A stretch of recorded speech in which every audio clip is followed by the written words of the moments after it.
이제 QE를 만약에 진행을 하면 중국이 그동안에 계속 좋지 않게 5%도 성장률이 안 나올 거라 그랬는데 QE를 실제로 시행을 한다. 그것으로 인해서 경기가 조금 반등하고 우리는 주식시장이 있기 때문에 실물 경기보다도 주식시장 내부적으로 그 유동성에 의해서 시장이 움직이기 시작하면은 이거는 여태까지의 시황을 바라보는 시황의 흐름하고 또 다른 시나리오가 돼요.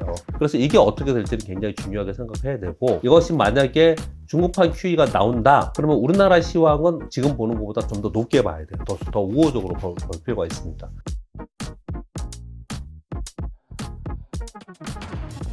주식시장의 진짜 전문가를 찾아 이야기를 나누는 주식찐 고수열전의 고윤기. 박서희입니다. 네, 오늘의 게스트를 한번 소개를 해드리도록 할게요. 오늘은 한국경제TV나 기타 경제방송에서 굉장히 유명하신 분을 한번 섭외를 해봤습니다. 교보증권의 박병창 이사님 소개해드리도록 하겠습니다.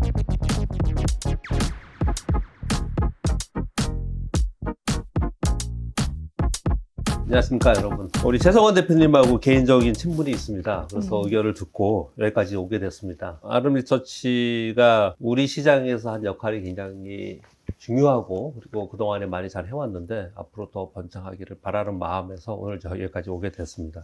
저하고는 뭐 시장을 바라보는 각도가 좀 다를 수도 있고 또는 접근 방법도 좀 다를 수도 있다고 생각합니다. 근데 그동안에 최성원 대표님이 하시는 일들을 보면서 분명히 필요한 일들을 하고 있고 그리고 이런 것들이 우리 개인투자분들에게 꼭 필요하다.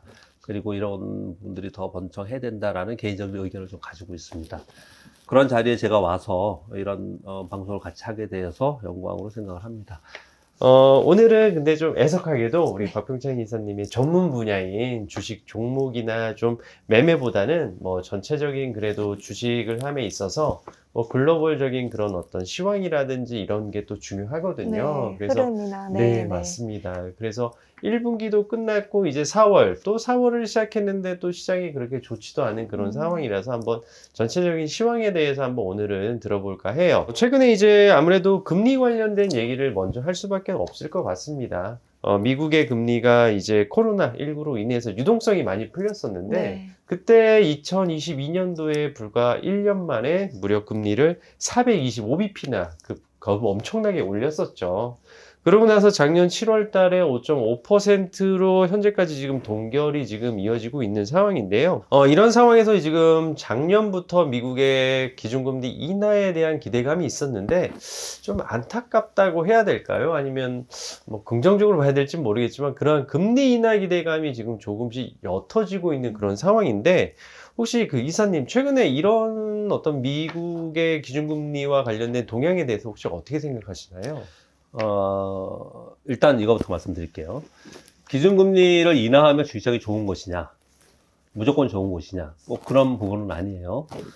왜냐하면 기준금리는 경기가 좋아지고 경기가 좋아지는 부분들 때문에 물가가 오르고 그것이 과열이 될까봐 기준금리를 인상하는 것이고 또 경기가 또 부진한 상황이 되면 유동성을 보강하기 위해서 금리를 인하하는 것이고 그렇기 때문에 주식시장에서는 주식시장은 결국은 돈의 흐름에 의해서 돈의 힘에 의해서 움직이는 머니게임장이기 때문에 시장은 전체 파이에서 시장이 만약에 100이라는 게 있으면 풍선이라고 한다면 거기에 외부로부터 돈이 더 들어오면 풍선이 더 부풀어지는 거고 돈이 빠져나가면 쪼그라드는 거고 그러니까 이제 금리 인하라는 것은 유동성 보강의 정책이기 때문에 금리 인하는 좋다라고 표현을 하는 거거든요. 근데 이번에 좀 달라요. 왜냐하면 이번에 금리 인상하고 인하했던 처음에 인하를 했던 것은 팬데믹이라는 게 생겼어요. 그러면서 금리 인하를 하고 제로 금리를 만들었잖아요. 그러면서 QE를 진행을 하면서 막대한 자금이 시장의 유동성으로 들어왔어요. 시장의 유동성은 많죠. 그런데 그 이후에 팬데믹으로 해서 공급망에 이제 왜곡 현상이 발생이 되고 또 러시아 러시아 전쟁이 발생을 했습니다. 그러다 보니까 그것으로 인한 인플레이션이 발생이 된 거예요. 그러니까 경기가 좋아지면서 인플레이션이 발생되는 게 아니고 공급망 왜곡에 의해서 인플레이션이 발생되었고 그 인플레이션을 제어하기 위해서 금리를 급격하게 올린 거거든요. 그러니까 이번에는 그전과는 좀 다르다라는 거를 기본으로 깔고 봐야 되고요. 또 한 가지 꼭 말씀드리고 싶은 거는 2022년도에 시장이 급락을 했잖아요. 엔비디아가 그때 $300에서 $100까지 떨어졌습니다. 지금 $1,000죠. 좀 이따 다시 그런 얘기도 하게 되겠지만은, 그때 그렇게 급격하게 시장의 예상보다 훨씬 더 많이 떨어졌던 것은 연준이 물가가 이렇게 많이 올라갈지 예상 못한 거예요. CPI가 9%까지 갔잖아요. 그래서 그때 뭐 어떻게 얘기했냐면, 물가가 어느 정도 오르다가 이제 둔화될 거다라고 자꾸 얘기하면서 기준금리를 3.75, 2022년도에 하반기에 3.75 정도까지를 전망을 했었어요. 그런데 생각보다 훨씬 물가가 많이 오르면서 지금 5.25에서 5.5까지 올렸지 않습니까? 이게 포인트예요. 시장이 생각했던 것보다 훨씬 더 급격하게 올라갔거든요. 그것 때문에 시장이 생각하지 못한 것이 발생이 됐기 때문에 빠진 거예요. 더 많이 빠진 거예요. 이 말씀을 먼저 드리는 이유는 지금 질문을 주시기를 올해 기준금리 인하를 작년 말만 해도 올 상반기 3월에 하지 않을까 이렇게 얘기를 했어요. 네, 맞아요. 그러다가 올해 3차례, 네네. 뭐 많은 데서는 5차례 이렇게까지 얘기를 했습니다. 근데 3월 지났잖아요. 네네. 그리고 아직도 올해 한 3차례 정도 금리 인하하지 않을까라는 기대를 가지고는 있습니다. 근데 최근 들어서 CPI가 반등을 했죠. 수요일 날 발표되는데 이번에는 지난 2월보다 더 높게 발표가 될 거예요. 왜냐하면 유가 때문에. 아, 그렇죠. 네, 네. 유가 때문에 더 높게 발표가 될 거란 말이에요. 그러면 뭘 말씀드리려고 하는 거냐면 처음에 뭐 3차례, 3월 이런 얘기 하다가 지금은 3차례 물가 보니까 CPI 올라갔죠. PCE도 그렇죠. 지난주 금요일날 발표된 고용보고서에서 완전히 뜨거운 고용보고서가 발표됐습니다. 네네. 컨센서스보다 훨씬 높은 고용이 발표됐어요. 그러면 최근에 보면은 PMI도 PMI도 잠깐 언급을 드리면 미국의 PMI가 17개월 만에 52로 올라왔었어요. 제조업 PMI가. 네. 그럼 제조업도 좋지, 고용도 좋지, 물가는 다시 또 오르지, 이러면 그러면 이 상태에서 금리 인하를 해? 그 자칫 잘못하면은 이거 물가 다시 튀어 오르겠구나. 그러면서 요번 3월 FOMC 회의가 끝나고 나서 연준 위원들이 전부 다들 얘기하기를 야 이거 3차례 안 돼. 더 지켜봐야 돼. 하면 2차례 정도 할까? 카시카리 있지 않습니까? 그분이 우리 시장에서 투자자들은 굉장히 싫어해요. 그분은요. 그렇죠. 네, 매파 성향이기 때문에. 네네. 그분이 올해 금리 안 할 수도 있다. 금리 인하 안 할 수도 있다. 이렇게까지 지금 진행이 된 상황이에요. 제가 지금 서두 얘기를 하고 요 말씀을 드리는 거는 시장이 아직까지도 올해 금리 인하를 계속 바라보면서 있습니다. 그런데 올해 금리 인하를 바라본 것을 전제하고 그것을 반영하면서 시장이 와 있는데 여기서 만약에 진짜로 올해 금리 인하가 없다. 그러면 또 2022년도에 시행착오를 겪었던 것처럼 판단이 틀렸던 것처럼 요번 판단이 또 틀려지는 거거든요. 그러면 시장은 거기에 충격을 받으면서 일시적으로 무너질 수 있다는 게 기본으로 깔려 있어요. 그런 우려를 갖고 있는 상태에서 시장이 지금 전개가 되고 있는데 1분기 시장이 굉장히 좋았거든요. 네네. 5개월 연속 상승했습니다. S&P 500 기준으로요. 주식시장이 5개월 연속해서 그것도 큰 폭으로 상승하는 것이 굉장히 이례적인 거예요.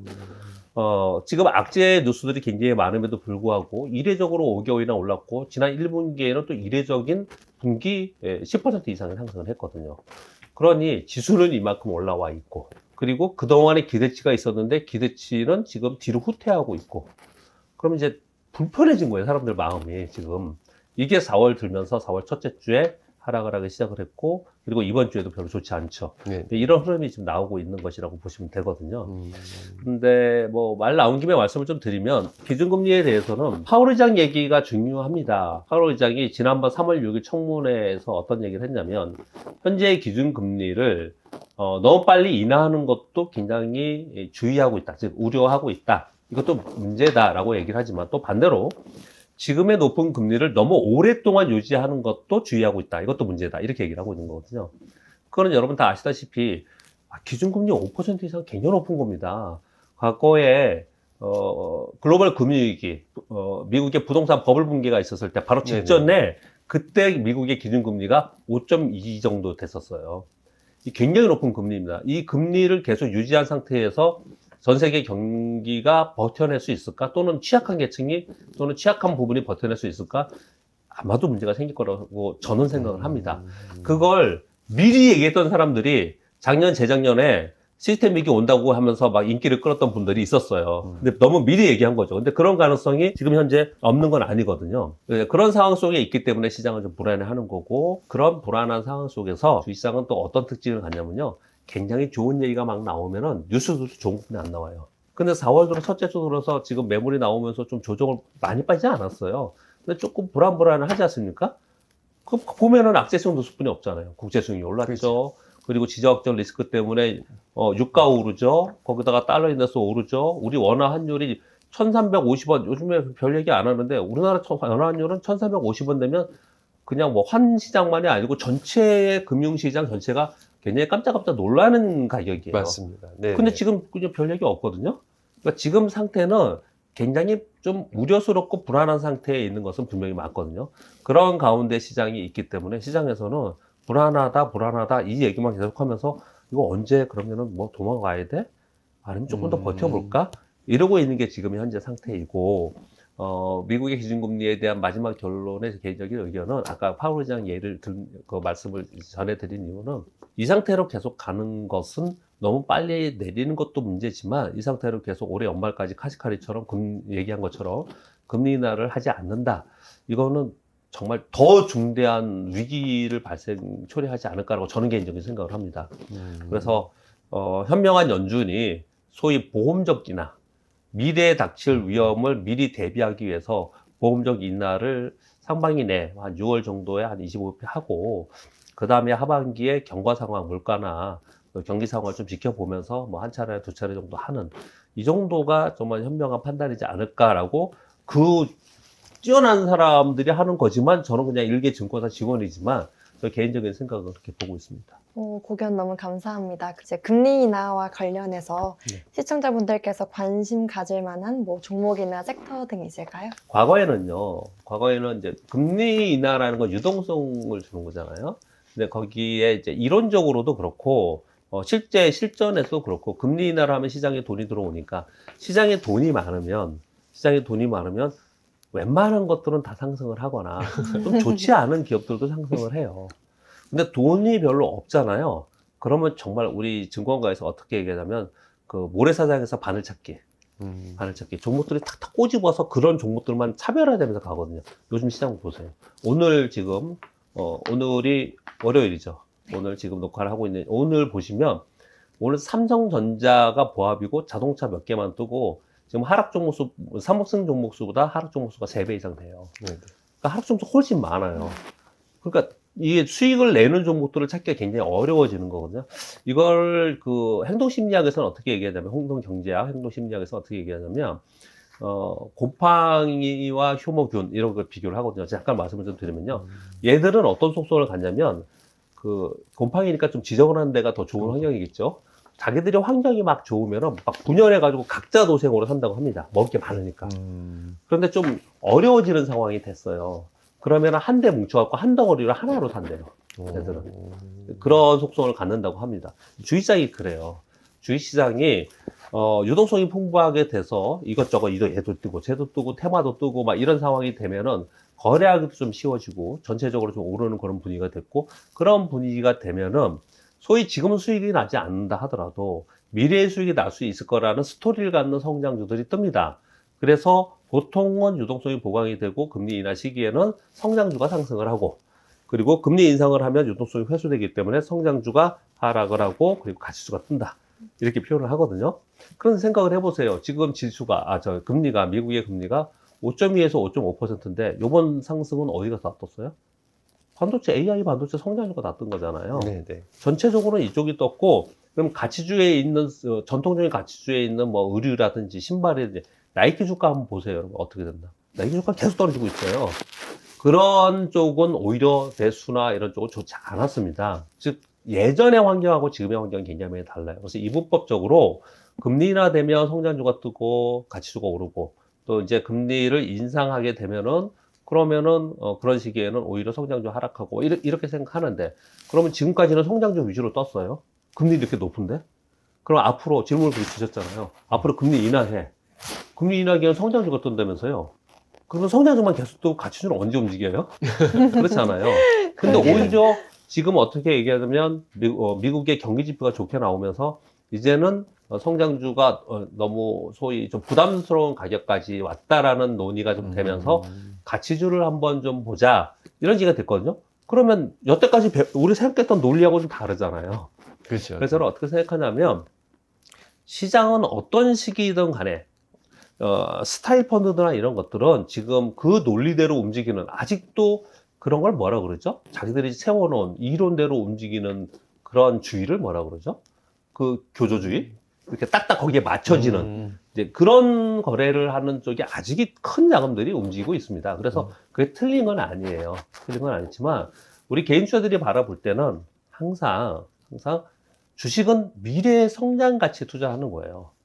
미래 성장 스토리가 있는 기업에, 지금은 작지만, 우리 리서치가 그걸 하는 거잖아요.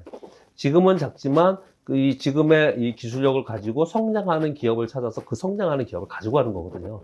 우리는 항상 거기에 더 포커스를 맞추는 것이지, 우리가 뭐 기관들이나 펀드 매니저처럼 네네. 이제 금리 인하했으니까 성장주에 끌 거고 가치주는 아니다. 뭐 이 논리로 가는 거는 그 펀드들의 생각인 거고, 전체 흐름은 그런 부분이 있긴 하지만 우리는 제가 생각하기에는 여전히 성장주 위주로 투자해야 되는 게 맞다고 생각하고, 이번에 성장주는 또 공교롭게도 AI 반도체 쪽, AI라고 얘기하는 이쪽 있잖아요. 물론 거기에 아직까지도 자율주행이나 로봇이나 이런 데 수익으로 바로 떨어지지는 않아요.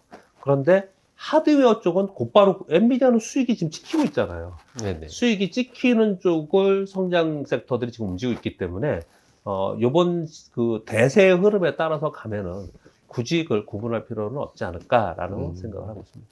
이사님께서 생각하시는 대표적인 성장주들이 뭐가 있을까요?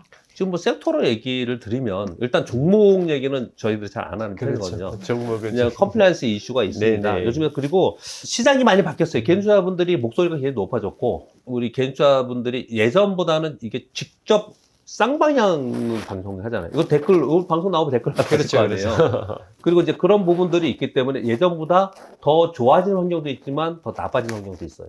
왜냐하면 저도 우리 아름리서치의 최 대표님도 그렇고 많은 분들이 그렇겠지만 사칭동이 이제 많아졌고요.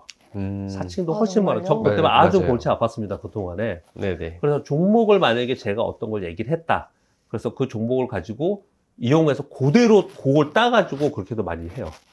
그렇게 뭐 이렇게 많이 합니다. 그래서 우리 증권회사에서는 뭐랄까요, 컴플라이언스 문제로 인해서 종목에 대해서 굉장히 부담스러워하는 건 분명히 맞습니다.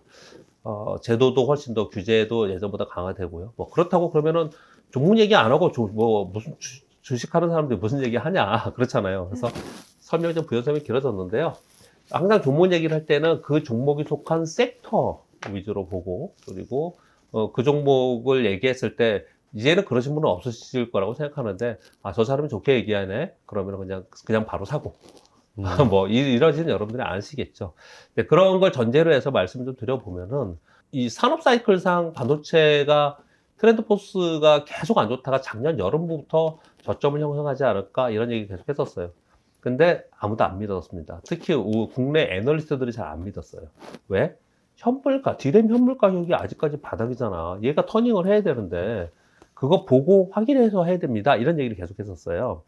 그런데 어느덧 지나서 와보니까 그 말이 맞았네? 이렇게 된 거잖아요. 그렇죠. 네네. 그런데 반도체 쪽도 소위 엔비디아향 후공정에 있는 AI 반도체 쪽, 거기 하드웨어, 이게 제일 먼저 올랐어요. 그게 대표적인 게 우리나라 SK 하이닉스하고 한미반도체이고, 미국은 뭐 엔비디아이고 그쪽이잖아요. 그게 먼저 올랐거든요. 그건 반도체 사이클링이 아니에요. AI라고 하는 새로운 시대의 신기술의 발전으로 나오는 하나의 이슈인 거고요. 반도체에 있는 소위 레거시라고 하는 반도체, 고정 디램, 그리고 낸드 플래시는 그렇게 성장하지 못했습니다. 왜? 휴대폰이 안 팔리잖아요. 애플도 그렇고. 그래서 낸드 플래시는 휴대폰이 제일 많이 들어가니까. 근데 그런 것들이 그만큼 고속 발전을 못했기 때문에 아직도 SK 하이닉스와 삼성전자는 현재도 감산 중입니다. 공장 투자, 오늘 뉴스가 그게 나오던데,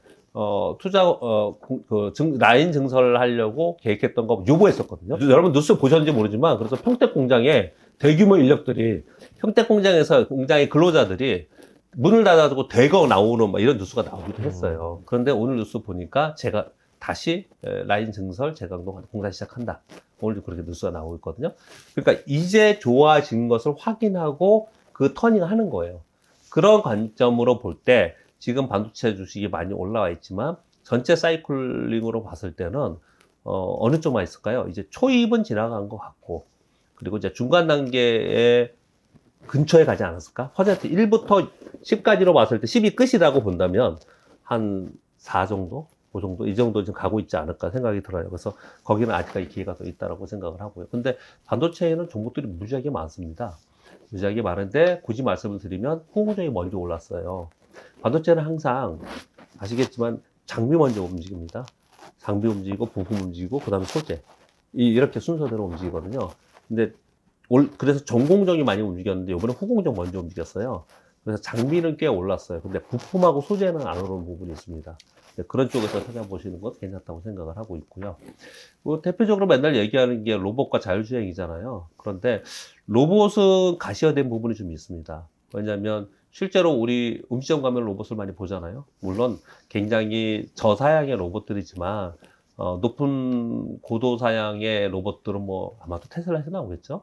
테슬라에서 그런 로봇은 실제로 상용화되면서 수익과 연결될 때까지는 시간이 좀 필요하지 않습니까? 그 과정 속에서는 우리 맨날 캐즘 얘기하고 S커브 이런 얘기하는데 올라갔다 내렸다 올라갔다 내렸다 할 거예요. 근데 거기에 분명히 또 굉장히 강하게 올라오는 답이 있다. 거기도 그렇게 생각하시면 될 것 같고요. 주변국 한번 얘기를 좀 예. 해보도록 할까요? 우리 아까 미국의 기준금리 인상 그리고 인하와의 어떤 기대감에 대해서 한번 얘기를 했는데 예. 어떻게 보면 또 기축통화 중에 하나인 엔화 뭐 최근에 이제 일본이 거의 무려 20년 만에 기준금리를 소폭 인상을 하지 않았습니까? 예. 그래서 사람들이 이렇게 되면 뭐 엔캐리 트레이드에 대해서 좀 문제가 있거나 또 어떤 일본이 또 최근에 증시가 너무 잘 나갔기 때문에 예. 왜 이렇게 갑자기 올렸지라는 좀 궁금증이 많이 있으실 텐데 예. 이사님께서 혹시 어떻게 보고 계셨나요? 이게 좀 어려운 질문이시고요. 저는 올해 제가 요즘에 이제 칼럼 하나 또 쓰고 있는데 이 올해 지금 이제 1분기 끝났어요 이미. 좀 이제 두려움 속에 지금 이제 2분기에 4월에 좀 조정 보이고 있습니다. 그리고 또 하나는 선거 끝나고 어떻게 될까? 이따 한번 질문 주세요. 그것도 또 지금 문제이긴 해요. 그런데 지금 질문 주신 내용이 일본의 기준금리 인상이거든요. 올해 우리 주식시장 그리고 전 세계 시장에서 가장 큰 빅 뉴스라고 한다면 저는 미국의 기준금리를 맨날 얘기하잖아요. 우리 지금 얘기 나눴잖아요. 저는 그거는 어느 정도 그냥 가이드라인을 정해줬기 때문에 그대로 갈 것 같아요. 그 순서대로. 그런데 이 변수라고 한다면 세 가지를 저는 보고 있는데 하나는 일본의 기준금리와 환율이 어떻게 움직일지 하고요. 그리고 두 번째는 중국이 경기 부양 정책을 어떻게 할지 하고요. 세 번째는 미국의 대선. 이 세 가지를 뽑았거든요. 그 중에 하나, 그 중에서도 더 중요할 거라고 생각하는 게 일본의 기준금리와 환율이라고 저는 생각을 해요. 지난번 3월 20일 날 일본의 BOJ가 마이너스 금리를 종료했습니다. 그러면서 그 금리를 마이너스 금리에서 얼마나 많이 올렸을까요? 0%. 0%. 마이너스는 아니다 이거죠. 0%로 올렸어요. 그러면 기준금리를 올리면 그 나라의 통화 환율은 강세가 돼야 되거든요. 통화 환율은 강세가 돼야 돼요. 그런데 그거 발표하고 나서도 엔화는 오히려 더 올라갔어요. 더 올라가서 152엔 달러원이 엔이 152엔까지 갔죠. 그래서 엔화는 더 약세가 됐고요. 주식시장도 더 올랐어요. 이게 뭐지? 전 세계 시장이 전부 다 이상하게 생각을 했습니다. 그 이면에 두 가지가 있었습니다. 하나는 그 우에다 총리가 기준금리 인상 후에 어떻게 얘기를 했냐면 완화적인 환경이 지속될 수 있도록 조치를 계속 취할 것이다. 이렇게 계속 얘기를 하면서 여전히 장기 채권, 정례적으로 채권을 매입한 것을 규모를 유지하겠다. 채권을 매입해준다는 얘기는 계속해서 채권을 매입한다는 얘기는 채권 가격이 오른다는 얘기고 채권 가격이 오른 거에 반비례 금리는 계속해서 낮은 금리에 있는 거잖아요. 그러니까 이 환경을 전체적인 완화적 환경을 유지하겠다고 얘기를 하고 있고요. 또 하나는 통화정책으로 인해서 일본 경제 영향이 어떻게 될까? 시장 충격이 어떻게 될까? 이런 것들을 보면서 최소화시키는 정책으로 갈 것이다 이렇게 얘기를 했거든요. 그러니까 얘들은 이번에 이렇게 하긴 했지만 이거 여전히 환율을 약세로 놓고 기준금리 여기 잡아두려고 하는구나 라고 시장이 생각을 한 거예요. 이거는 시장에서 바라보는 관점에서 우에다 총리가 얘기를 한 거고 글로벌리 전체에 봤을 때는 일본이 왜 저런 행동을 했을까 라고 봤을 때는 미국의 대선입니다. 미국의 대선. FOMC 회의에서 기준금리를 인하를 언제쯤 할지 그리고 대선을 앞두고 미국 경기와 미국 주식시장을 바라볼 거 아니에요. 네. 이것을 눈치 보기를 하고 있는 거다라고 보는 게 저는 맞을 거라고 생각을 해요. 예를 들면 이런 거죠. 얘들이 기준금리를 지금 여기서 마이너스에서 올렸어요. 기준금리 올렸습니다. 그러면 제일 걱정되는 건 뭐냐면, 왜 이게 중요하냐면요. 이게 기준금리에 만약에 여기서 공격적으로 올리지 않는다 하더라도 앞으로 더 올릴 거라는 시장의 심리가 공감대가 생기잖아요. 그럼 시중금리가 오르기 시작을 해요. 그럼 시중금리가 어느 정도 오르면 시중금리에서 제로금리에서 돈을 빌려서 다른 데 가서 수익을 냈었던 소위 캐리 자금들이 야 이거 금리 오르기 전에 빨리빨리 돈 벌었던 거 회수 좀 하자 이러면서 캐리 자금이 회수될 수 있다라는 거예요. 그러면 만약에 그렇게 된다면 어떻게 되겠어요? 미국 시장이 쪼그라들겠죠. 유동성이 쪼그라들면서 미국 시장은 빠질 가능성이 있습니다. 이 부분을 대선을 앞두고 미국 정치권에서 그냥 볼 것이냐, 그러니까 이런 눈치를 본다는 말씀을 드리는 거예요. 그리고 미국에서 금리를 요번에 미국은 금리를 내리려고 하잖아요. 얘들은 오리려고 하잖아요. 그러면 금리 차도 갭도 줄어드는 거 아닙니까? 금리 갭이 줄면은 당연히 또 돈이 회수되는 거죠. 그러니까 이 눈치를 보는 거예요. 이 눈치를 계속 보고 있는 거예요. 그래서 지금 현재 엔화는 약세 유지하고 있고, 그리고 뭐 일본 시장도 아직까지는 그러고 있지만 하반기에 언제쯤, 저는 하반기로 보고 있는데 언제쯤 돼서 이제 기준금리를 추가적으로 또 올릴 거야 라는 논의가 거듭되면 될수록 엔캐리 자금은 들어가면서 그것은 미국 시장과 글로벌 시장 전체적으로 악재가 될 가능성이 굉장히 높거든요. 이 부분은 꼭 기억하고 계셔야 된다라고 저는 생각을 합니다. 반대로 중국은 이제 지급 준비를 인하를 했잖아요. 네. 이제 좀 일본과는 상반된 통화 정책 같은데요. 그 이유가 또 있을까요? 근데 중국은요, 과거에도 미국하고 반대로 했었어요. 왜 어머, 그렇죠? 정말요? 청개구리. 근데 일부러 반대로 한 건 아니고요. 아, 네. 공교롭게 사이클이 그런 거예요. 사이클이 미국이 안 좋아. 근데 걔네들은 중국이 그때 좋았냐는 게 아니고 중국은 조건 아픔이 크지 않아요. 계획 경제라서. 계획 경제라서 크지 않아요. 그래서 미국이 굉장히 안 좋아가지고 막 금리 인하해야 돼. 근데 얘네들은 그렇게 나쁘지 않아. 뭐 그래서 얘네들 굳이 금리 인하를 하지 않거나 이러고 있어요. 근데 얘들이 막 좋아서 이제 금리 인하해야 돼. 반대로 만약에 뭐 금리 인상을 해야 돼. 그런데 얘들은 좋을 때, 미국 막 좋을 때 애들이 막 좋아지냐? 또 그렇지도 않아요. 근데 이러한 엇박자가 그동안에 계속 있었어요. 아까 우셨는데 진짜 그동안에 좀 그래 왔거든요. 근데 공교롭게 이번에 또 그러는 거예요. 이번에 또 미국은 지금 이제 금리 인하를 하고, 그리고 경기가 좀 좋아진다. 이게 얘네는 경기가 좋아지는 걸 바라보면서 사선적으로 금리 인하를 좀 하려고 하는 거고요. 중국은 경기가 그렇게 큰 폭으로 왔다 변동성이 있지 않다라고 말씀을 드렸는데, 한마디로 얘기하면 계속 안 좋았어요. 안 좋다는 표현은 뭐냐면 상대 국가에 비해서 경제 성장률이 낮다라는 건 아니고 워낙에 고성장이었잖아요. 근데 이건 필연적입니다. 이거는 아마도 이런 쪽에 공부를 좀 하셨거나 아니면 이쪽 계통의 학부를 나오신 분들은 다 알아요. 미국에 있는 경제 부흥이 일본으로 갔고, 일본에 있는 게 우리나라에 왔었고, 우리나라에 있는 게 중국으로 가고, 중국에 있는 게 인도나 베트남으로 가는 거거든요. 산업의 이게 흐름이라는 게 있거든요. 가만히 보시면 미국 고성장 옛날에 했잖아요. 근데 그만큼 성장 없죠. 일본 고성장 했다가 성장 없죠. 우리나라는요. 우리나라 고성장 시대였는데 그런 시대를 살다가 지금 성장 없잖아요. 이거는 누가 잘못해서가 아니에요.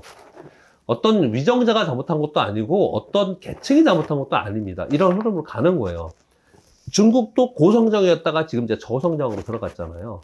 근데 저성장에 들어가는 그 과정 속에서 소위 하드랜딩이 되면서 야 이거 위기가 발생한다 이런 얘기들을 하는 거거든요. 그런 가운데 시진핑 3기 지금 집권을 하면서 여기서 또 잘못하면은 정치적으로 위협을 받을 수 있기 때문에 경기부양책을 하려고 하는 거고, 그래서 지급 준비를 낮추고 LPR을 낮추고 이런 얘기들을 하는데 그게 시장에서 먹히지가 않았어요. 모두 다들 중국에서 빠져나와라, 중국 투자하면 안 된다 이렇게 얘기를 하고 있거든요. 근데 제가 왜 요번에 이게 변수다 이렇게 지금 말씀을 드렸냐면요, 중국이 요번에 뭘 아주 특이한 거 하나 가지고 있습니다. 시진핑이 인민은행에 국채 배입을 지시했다, 작년 5월에. 요게 올해 초에 시진핑 관련된 어록을 이제 써놓는 책들이 있어요. 금융공장이라는 책. 거기에서 누가 봤더니 거기 들어있는 거예요, 이게. 외부에서는 몰랐어요, 이걸요. 근데 인민은행이 국채 매입을 지시했다? 국채 매입을 하는 게 뭡니까? 채권 매입을 해주는 게? 이게 QE잖아요, QE. 아, 그럼 중국이 중국판 양적 완화 정책을 하려고 하는 건가? 이게 여차하면 하려고 이런 준비가 있었구나라는 게 인식이 된 거예요. 그러면 생각을 해보세요. 미국이 팬데믹 이후에 그리고 글로벌 금융위기 이후에 한 게 두 가지잖아요. 하나는 금리 인하 낮추고 하나는 채권 사줘서 돈에 막 푸는 거지 않습니까? 근데 중국 가만히 보세요. 지준율 인하하고 LPR 금리 인하하죠. 그런데 지금 안 하는 건 QE예요. 어쩌면 우리가 몰라서 그렇지 하고 있을지도 모르죠. 이제 QE를 만약에 진행을 하면 중국이 그동안에 계속 좋지 않게 5%도 성장률이 안 나올 거라 그랬는데 QE를 실제로 실행을 한다. 그것으로 인해서 경기가 조금 반등하고 우리는 주식시장에 있기 때문에 실물 경기보다도 주식시장 내부적으로 그 유동성에 의해서 시장이 움직이기 시작하면은 이거는 여태까지의 시황을 바라보는 시황의 흐름하고 또 다른 시나리오가 돼요. 그래서 이게 어떻게 될지를 굉장히 중요하게 생각해야 되고 이것이 만약에 중국판 QE가 나온다. 그러면 우리나라 시황은 지금 보는 것보다 좀 더 높게 봐야 돼요. 더 우호적으로 볼 필요가 있습니다. 그렇기 때문에 이 부분도 우리가 눈여겨봐야 된다. 이렇게 생각을 합니다. 근데 이제 아무래도 결국 주변국들 얘기를 많이 들어봤는데 결국 중요한 거는 일단 우리나라지 않습니까? 우리나라도 일단 돌아오는 12일 날 이제 금융통화위원회가 예정이 되어 있는데 뭐 아무래도 PF 문제라든지 뭐 가계부채라든지 이런 것 때문에 이제 거의 10개월 연속으로 지금 기준금리 동결할 것으로 지금 보고 있는데요. 이사님께서는 어떻게 보고 계시나요? 뭐 동결하겠죠. 한국은행 총재가 이런 얘기를 했잖아요. 총재께서. 우리는 정부와 별개로 정부의 눈치를 보지 않는다. 당연히 그렇게 해야 되잖아요. 근데 뭐라고 얘기하셨냐? 우리는 연준의 눈치를 본다. 직접 그렇게 얘기했습니다. 연준의 눈치를 본다. 왜냐하면 연준이 어떤 정책을 쓰는데 우리가 거기에 정책적으로 보조를 맞추지 못하면은 엇박자로 만약에 가면은 그러면은 전 세계 자금은 그 기준금리와 환율을 보고서 따라서 움직이잖아요. 그러니까 우리는 자칫 잘못하면 거기에서 우리 따로 있는 그걸 무슨 함정이라 그러잖아요. 우리끼리만 있는 독립된 섬처럼 있으면 안 되거든요.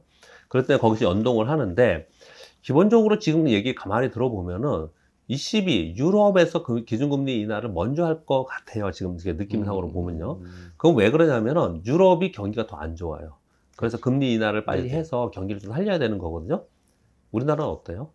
우리나라 안 좋습니다. 우리나라 안 좋아요. 그래서 기준금리 인하를 하고 싶은 마음이 많이 있을 거예요. 그런데 지금 언급을 주신 것처럼 자칫 잘못하면 여기서 돈 풀었다가 그 PF 대출 문제나 이런 문제들이 지금 발생이 되고 있는데 이런 문제들이 오히려 또 뭐랄까요, 더 가속화시키는 그런 일이 될까봐 지금 기준금리를 좀 묶어놓는 그런 상황이 되거든요. 지금 우리나라 소비 굉장히 안 좋습니다.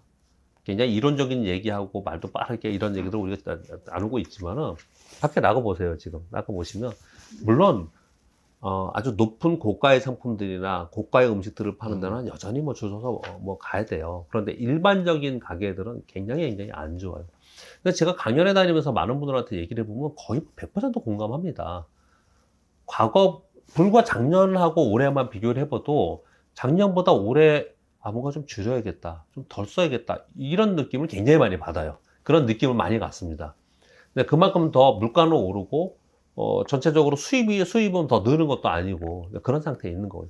이거는 이 장사하시는 분들도 그렇지만은 샐러리맨 고정 월급을 받지만 물가가 오르기 때문에 더 위축되는 거고 또는 프리랜서로 일하시는 분들 제 주변에 이런 방송하시는 분들 거의 프리랜서 일하시잖아요. 예전보다 훨씬 더 위축되어 있고 주식시장에서 참여하고 있는 개인투자들의 호응도도 예전보다 훨씬 더 떨어져 있어요. 아마도 훨씬 더 어려울 가능성이 높습니다. 네네. 네, 그렇다는 얘기는 우리도 굉장히 어렵다는 얘기거든요. 그래서 그 기준금리를 인하할 가능성이 굉장히 높이 있다고 생각하는데 미국의 눈치를 보고 있는 거고요. 요번에 동결을 하는 거는 미국이 아직까지 확실한 액션을 좀 주지 않아요. 시나리오만 주고 있어요. 근데 미국이 금리 인하를 하고 미국은 5%대에 있는 거잖아요. 우리 3%대에 있잖아요. 그러니까 미국이 만약에 금리 인하를 축축축 내려가지고 우리는 가만히 있는데 걔네들이 더 우리랑 비슷하게 와. 그러면 안 되거든요. 돈이 빠져나가거든요. 그러니까 우리는 어떻든 간에 여기서 그걸 맞춰가면서 계속 가야 되는 상황이 좀 있습니다. 그러니까 지금 5% 아래로 떨어질 때까지 좀 눈치 볼 가능성은 있지만 만약에 시작을 하면 훨씬 더 빠르게 금리 인하할 개연성이 있다. 그러나 현재는 눈치를 보고 있다라는 정도로 우리 시장을 보고 있습니다. 서현 씨가 생각하시기에 올해 전 세계적으로 가장 큰 이벤트가 뭐일 것 같아요? 아무래도 미국의 대선이 가장 중요하지 않을까요? 아, 네, 맞습니다. 그 미국 대선이 이제 돌아오는 11월 달에 예정이 되어 있는데요. 지금 현재 바이든 현 대통령과 이제 트럼프 전 대통령의 리매치가 지금 기정사실화가 되어지고 있는 그런 상황인데, 우리 박병철 이사님께서는 보시기에 이제 각 후보들이 어떤 펼치고 있는 어떤 정책적인 특징이라든지 아니면 트럼프 전 대통령 같은 경우에 과거에 또 뭐 중국에 대한 어떤 강력한 무역 제재 때문에 좀 많은 트러블을 일으켰던 대통령 중에 또 한 분이시지 않습니까? 이런 거를 종합적으로 봤을 때 혹시 어떤 각 후보별로 정책적인 특징이나 아니면 뭐 우리 투자자들한테 도움이 될 만한 내용이 혹시 있으실까요? 정책적으로 그리고 그것으로 인해서 주식 투자자들은 섹터별로 차별화는 굉장히 크게 나타날 수밖에 없다고 생각을 하는데요. 그러나 그것으로 인해서 주식시장의 대세의 흐름이 바뀐다고 생각은 우리 하지 말자고요. 제가 불특정 다수의 이런 방송에서 이런 얘기 하긴 잠깐 다소 부담스럽기는 하지만 우리 이런 얘기 해요. 어떤 대통령이 있을 때 좋았다. 어떤 대통령이 있을 때 나빴다. 이런 얘기 하잖아요. 아니에요. 경기 사이클이 대세 상승일 때 우연찮게 대통령이 되신 분은 좋았다고 평가를 받는 거고 안 좋을 때 있었던 분은 안 좋게 평가를 받는 거거든요. 트럼프 대통령이 되면은 미국 경제 망가지고 뭐 전 세계가 뭐 아주 어려울 것처럼 그랬는데 트럼프 대통령 시절에 그래서 망가졌습니까? 시장이 막 많이 왕창 빠졌어요. 올랐죠. 안 네네. 그랬어요. 안 그랬습니다. 진짜 그때 엄청나게 문제라고 그랬는데 그랬어요. 우리 영국 있잖아요. 영국 브렉시트 생각납니까? 네네네네. 그때 주식시장에 계신 분들 생각해 보세요. 영국 망한다 그랬어요. 영국 지수 역사적 신고 지수에서 움직이고 있습니다. 주식시장은 그래요. 그렇습니다. 그러니까 대세의 흐름이 어떤 인물로 해석하는 건 분명히 아니다라는 걸 꼭 생각을 하시고요. 이런 거예요. 경기가 나빠지고 있는데 어떤 현명한 대통령이 나서서 경기 나빠진 걸 더디게 하든지 좋아진 걸 더 빨리 더 좋아지게 할 수는 있습니다. 그럴 수는 있지만 대세를 바꾸는 걸 어떤 인물로 자꾸 평가하지 않았으면 하는 게 제 일단 먼저 마음이에요. 그러니 저는 바이든 대통령이 되나 트럼프 대통령이 되나 원래 갈 길을 갈 거다. 그리고 원래 중국하고 맨날 싸웠으니까 누가 되든 또 싸울 거다. 그렇게 그냥 보시면 맞을 거라고 생각하거든요. 그런데 중요한 정책 중에 어떤 것들이 있냐면 바이든 대통령은 전통적으로 미국이 전 세계 경찰 역할을 하는 미국 우선주의에 그리고 미국이 다 간섭하는 이런 정책들을 고전적인 미국의 인식을 좀 갖고 있는 쪽으로 가잖아요. 그러니까 뭐 우크라이나도 얘기하고 이스라엘도 간섭하고 전 세계 다 그렇게 얘기를 하고 있는 거지 않습니까? 그러니 그 중에서 가장 중요한 게 뭐냐면 글로벌 기후 위기를 얘기를 많이 하고 있고 글로벌리 인권 뭐 이런 건 얘기들을 많이 해요.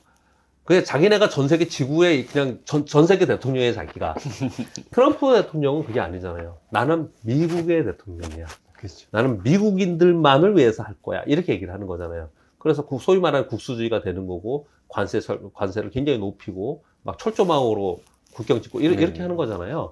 그러니까 완전한 차이가 있는 거죠. 정책별로. 그래서 가장 큰 것은 뭐냐면 유럽이 굉장히 좋거나 미국의 민주당 바이든 대통령이 되거나 하면은 지금 전체적으로 크게 움직이고 있는 섹터 중에 하나가 소위 탄소 중립 또는 탄소 제로 요 얘기를 좀 하면서 그래서 나온 게 전기차이고 풍력 발전, 태양력 발전 뭐 요즘에 그걸로 안 되니까 원자력 SMR 얘기 나오고 이런 것들 하잖아요. 이런 것들은 경기가 좀 좋거나 아니면 거기에 관심이 있는 위정자가 나왔을 때 그런 쪽으로 가거든요.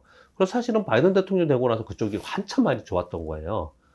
트럼프 대통령이 되면 트럼프 대통령은 그런데 별로 그렇게 관심이 있을지 모르겠지만 그거보다 우리 국민들이 우리 내연기관차 만드는 우리 노동자들이 우리 유권자들이 자기를 좋아하는 유권자들을 위주로 생각을 하잖아요. 그래서 맨날 지금 얘기하는 게 당장 외국에서 오는 전기차 관세를 뭐 100% 이상 높이겠다.